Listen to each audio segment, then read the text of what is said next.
అది నీకొక bad news చెప్పాలి, అందుకే నేను నల్ల బట్టలు వేసుకున్నా. చెడు వార్త చెప్పాలంటే నువ్వు ఇలా నల్ల బట్టలు వేసుకోవాల్సిన అవసరం లేదు వీరేంద్ర. చెడు పలికే నీ నాలుక చాలు. ఏంటి అద్దెకు మళ్ళీ కబురు చెప్పు ముందు. నువ్వు ప్లాన్ చేసావు కదా రోహిత్ని నీ పావుగా చేసుకుని రేఖ రాఘవుల మధ్య దూరాన్ని పెంచాలని. కానీ అది ఫ్లాప్ అయ్యి రాఘవ్కి తెలిసిపోయింది. రేఖ నర్మదా చెప్పడం వల్లనే రోహిత్ని కలవడానికి వెళ్ళిందని. అందుకే ఈ రేఖ రోహిత్ల గురించి నువ్వు రాఘవ్ మనసులో ఏదైతే అనుమానాన్ని పుట్టించావో అది ఇప్పుడు రాఘవ్ కళ్ళలో పశ్చాత్తాప కన్నీరుగా కారిపోతుంది.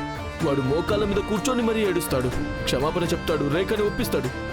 నీ ప్లాన్ మొత్తం ఫ్లాప్ అయిపోతుందమ్మా. తీసేరా, తీయి ముందు ఈ నల్ల బట్టలు తీసిపారి. ఈ బట్టలు వేసుకుని నా బుర్రలో కూడా చీకటి నింపేశావు. ఒక్క విషయం ముందు గుర్తుపెట్టుకో, ఇంకోసారి నాకేదైనా చెడు వార్త చెప్పాలి అని వచ్చావే అనుకో, అప్పుడు నా దాకా రాకుండా మధ్యలోనే వెళ్ళిపో. అలాగే రెండో విషయం, రాఘవ, రేఖ, రోహిత్, ఈ RRR అనే త్రికోణాన్ని నేను గీశాను. వీళ్లతో నేను ఏదో చిన్నపిల్లల ఆట ఆడటం లేదు. నాది చాలా పెద్ద గేమ్ ప్లాన్ ఉంది. మరి అంత పెద్ద పెద్ద ఆటల్లో ఇలాంటి చిన్న చిన్న తప్పులు దొర్లుతూ ఉంటాయి నాన్నా. కానీ జీవితంలో ఒక్క విషయం గుర్తుపెట్టుకో, ఎవరి మీదైనా నమ్మకం పెట్టుకున్నప్పుడు వాళ్ల వల్లే ఆ బంధానికి గాయమైనప్పుడు అక్కడ దూరం పెరిగినా సరే తను ఆ గాయం యొక్క బాధని వదిలి వెళ్తుంది. అప్పుడు సమయంతో పాటు ఆ బాధ కూడా పెరుగుతూనే ఉంటుంది. అందుకే చెప్తున్నా, రాఘవ ఈరోజు క్షమాపణ అడిగినా, రేఖ రాఘవ మళ్ళీ ఒకటైపోయినా వాడి మనసులో మాత్రం అనుమానం ఎప్పటికీ పోదు నాన్నా. ఇప్పుడు మనం ఏ విషయం మీద దృష్టి పెట్టాలి? దేని గురించమ్మా? మనిద్దరం వాడి నమ్మకం మీద, వాళ్ల బంధం మీద మరీ అనుమానాన్ని పెంచాలి. ఒకరోజు ఎలా ఉండాలంటే వాళ్ల ప్రేమ, వాళ్ల వివాహ బంధం ఎంత బలహీనపడిపోవాలంటే మనం ఉఫ్ అనగానే ఆ బంధం ఎగిరిపోవాలి. అప్పుడు క్షమాపణకి తావే ఉండదు. ఎలాంటి సారీలు, ఎలాంటి పశ్చాత్తాపాలు రేఖ రాఘవకి వినిపించే అవకాశమే లేదు. వాళ్ళిద్దరి బంధం ఎప్పటికీ కలవదు.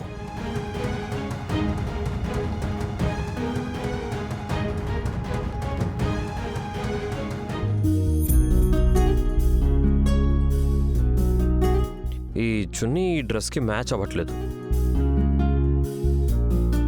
నువ్వు దీన్ని చేంజ్ చేసుకోవచ్చుగా.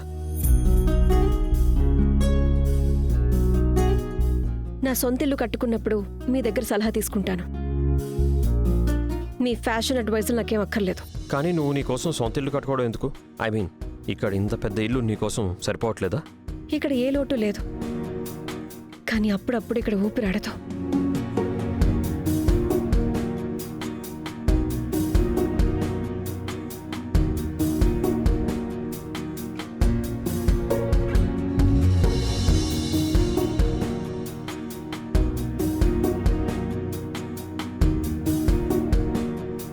నేను నీతో మాట్లాడుతున్నాను, నువ్వేమో వెళ్ళిపోతున్నావు. ఇప్పుడు ఊపిరాడటం లేదు. సరే, నువ్వే ఎక్కువ ప్లేస్ తీసుకో. జస్ట్ నాకు విషయం చెప్పు. నేను నీ మీద కోపడుతున్నప్పుడు నువ్వు నాకెందుకు చెప్పలేదు? అమ్మ చెప్పడం వల్లే నువ్వు రోహిత్ని పేపర్స్ ఇవ్వడానికి కలిసావని.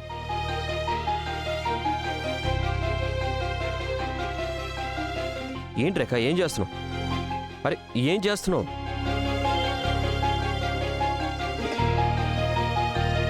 అందుకే మీరేమీ వినలేకపోయారు. సారీ, నువ్వు నాతో ఏదో మాట్లాడుతున్నావు. నేను మీకు అన్నీ ఎక్స్ప్లెయిన్ చేస్తున్నప్పుడు కోపం వస్తుంది చూడండి మీకు. అప్పుడు మీ నోరే పనిచేస్తుంది, చెవులు మూసుకుంటే. అయినా అసలు నేను మీకు ఎక్స్ప్లెయిన్ చేయాల్సిన అవసరం ఏముంది రాఘవ్? నా ఇష్టం, నాకు ఎప్పుడు కావాలనిపిస్తే అప్పుడు నా ఫ్రెండ్స్తో కలిసి లంచ్కు వెళ్తాను. అసలు మీకు ఎందుకు ఇలా అనిపించింది? దీని కారణంగా మీ ఫీలింగ్స్ గురించి నేను అసలు పట్టించుకోవటం లేదని. రేఖ, అది నిన్న జరిగినంత ఒక మిస్అండర్స్టాండింగ్. అందుకాయం. సారీనా? మళ్ళీనా? ఇప్పుడు ఇది రోజువారీ అయిపోయింది కదా. మీరు అనవసరంగా నా మీద కోప్పడుతూ ఉంటారా, తర్వాత సారీ చెప్పేస్తారు. మళ్ళీ నెక్స్ట్ డే కూడా అదే జరుగుతుంది. నాకు తెలుసు రేఖ, నేను అలా చేసి ఉండకూడదని. కానీ నువ్వు నా మీద కోపం ఫుడ్ మీద ఎందుకు చూపిస్తున్నావు? నిన్న లంచ్ చేయలేదు, రాత్రి డిన్నర్ చేయలేదు, ఇప్పుడు బ్రేక్ఫాస్ట్ కూడా చేయలేదు. మీకు తెలుసా నేను లంచ్ చేయలేదని? అంటే అది రోహిత్ వాయిస్ నోట్ పంపించాడు. అయినా సరే మీరు నిన్న రాత్రి నాతో డిన్నర్ చేయలేదు. నీ కోపానికి కారణమేంటో చెప్పనా? నీకు రేఖ ఈ విషయం చెప్పకుండా దాచిపెట్టిందని కోపం వచ్చింది. ఎందుకంటే నేను ఒక ఈడియట్ని. అవును మీరు అదే. Excuse me. అంటే అసలు మీరు ఎందుకు నమ్మటం లేదు రాఘవ్?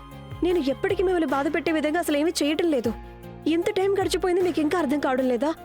నేను మీ మనసుని ఎందుకు హర్ట్ చేస్తాను? నిజానికి నేను మిమ్మల్ని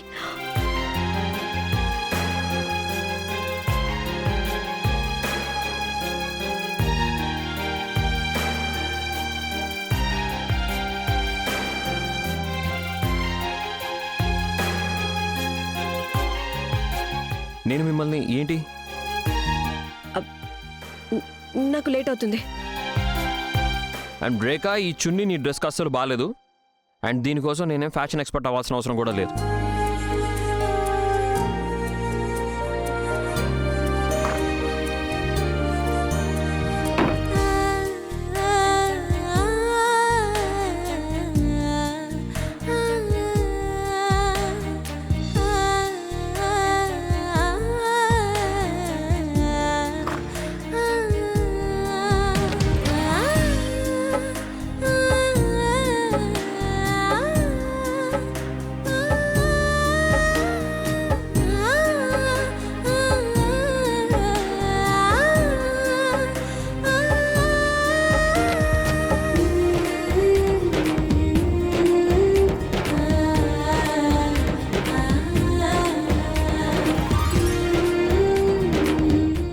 రేఖకి నా మీద కోపం అయితే లేదు, కానీ నేను మిమ్మల్ని ఏంటి, దీని అర్థం ఏమై ఉంటుంది? నేను కనుక్కొని తీరాల్సిందే.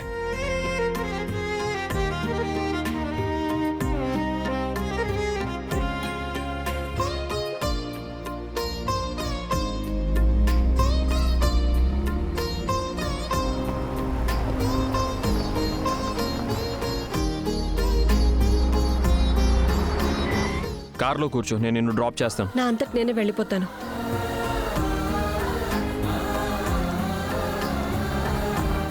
రేఖ, మొండిగా చేయకు, బాగా ఎండగా ఉంది, కార్లో కూర్చో. నేను చెప్పాను కదా రాఘవ్, నేను వెళ్తానని.